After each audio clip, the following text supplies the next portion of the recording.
How you going, guys? Today I'm going to be talking trout. So I'm going to go through all my gear and the lures and stuff I use for trout. So I don't really fish trout in the boat much at all. 95% of the trout I go for, I'm walking the streams up in the mountains and stuff like that. I just find if I'm in the boat trolling for trout in Eildon, I'd probably rather be casting swim baits for big cod around the same time. So a lot of my trout fishing is small streams and stuff like that. So I'll start with my rod and reel setups, and then I'll move into some lures and sort of stuff that I use for that. So first of all, I have a Daiwa BG reel. Now that's pretty much the only reel I use for trout. I am wanting to get another one, and I want to get a smaller one. This is a 2,500 BG. I want to get a 2,000, probably a Saltus or something like that, because I really like the Saltus reels. But yeah, this is the main rod I use, which is a Daiwa TD Sol. It's 7 foot, 2 to 4 kilo. It's a really good all-round rod. I use it not just for trout, but like soft plastics, like everything I use it for. So that has 8-pound braid on it.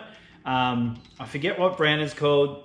It's from Japan and it's WX4. It's pretty expensive. I think it was about $100 or $120 for 150 meters of it. So yeah, it's pretty expensive. 8-pound braid and 6-pound leader. I don't know if you can see that, but I FG everything I use. So yeah, that's my first rod and reel that I use. I really like that. I use it flat out. Keeping that reel, I put that reel onto this rod sometimes. Now this is a Penn Conflict 2 to 4 kilos, but it's really short. It's only 5'4". I use this for the real skinny tight stuff. So like when the stream's like a meter wide and there's overhanging trees and stuff everywhere, I use this rod. It's pretty much one stream I go to, which I won't say. But yeah, I use this rod there because it's so overhung and overgrown that it's so hard to get a cast in there with a 7-foot rod. So I pretty much just use that rod for there. And I use the same reel. So this one is the rod I took to Japan when I went there recently on a snowboarding trip. It's a travel rod, so it breaks up into 4 small bits. And I just put it in a bit of 50mm pipe or whatever. I took that with me to Japan. So this is the rod I want to get a smaller reel for. So I want to get a 2,000 size reel for this because this is only 1 to 3 kilo rod. So yeah, I want to get a smaller reel for this. But at the moment I've just been swapping that one reel because I won't fish with 2 rods. I only fish with 1. I just take whatever rod's going to suit that situation. But yeah, so that's my rods and reels.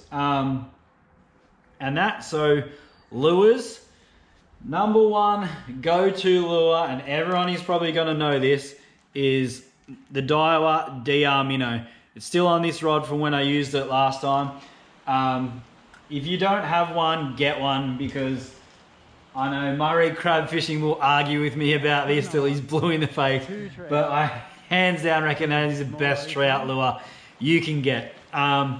It's more of a reaction bite sort of thing. So if they're not trying to eat it, I think it's just the action of it. It just sets them off. It's a really good lure. It doesn't dive very deep at all. It only sits like 150mm, 200mm deep. But the action of it is unreal. So a Daiwa DR Minnow, I think they're like 50mm or something like that. They're probably the best trout lure I use. I use it all the time. It's the one I tie on first, and the only reason I'll take it off is if there's deep pools and stuff like that I can't get to. So that's pretty much all I use for that.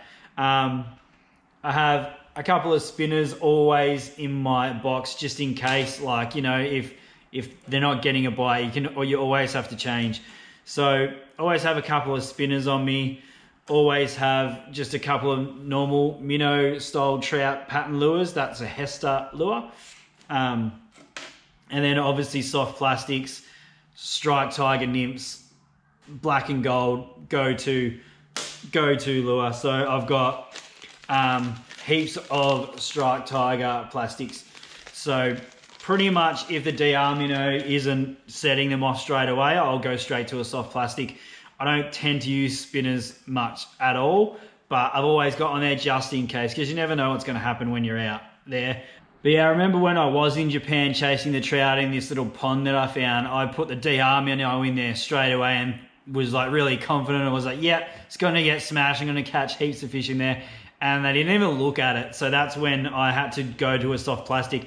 And then the Strike Tiger Nymph ended up being the lure that just absolutely killed it, because I think it looks more natural. And I think in a lake sort of pond fishing area, probably work with like a lot of those stocked lakes you see.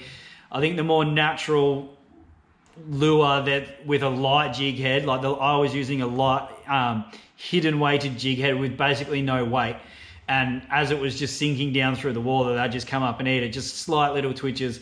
But yeah, I find the lures weren't doing anything. So it's just like one of those things you always have to change your tactics and what you're doing with trout. Always carry a spare thing of hooks, because I notice I snap hooks off stuff, banging them into trees, getting snagged. They're not obviously the strongest hooks, so when you get snagged on a tree, which I do all the time, I've got spare hooks there for that. One lure I got in Japan when I was there is this thing. It's like jointed minnow, and it swims unreal in the water. I've just tied it on once and had a look how it swims, and it swims insane. So I'm really keen to do that. It's just got single barbless hooks. So if I end up dropping a whole bunch of fish, I'll probably put some of those trebles on there. But that's one thing I'm really keen to try when just coming up to spawning season, when they're hitting the bigger lures. I think this is a 90mm lure. Something I'm really keen to try with that. But yeah, apart from that, I've just got a whole bunch of other random sort of stuff, but that's basically the basics of what I'm using for trout. So yeah, just a bit more of an insight as to what I do when I go. Let me know what trout gear you're using. I'm keen to see what everyone uses. I know Dinger swears by the JD Eddie Lip Ripper. Yeah, I haven't used one or whatever. I've heard good things about them though, but like it's always a competition going around between the Lip Ripper and the D-Arm, you know. So yeah, let us know what you're using, and if you've got another lure that can come into the best trout lure comp, I want to hear about it. But yeah, if you like this video, give it a thumbs up. If you want to see more, subscribe, and I'll see you on the next one.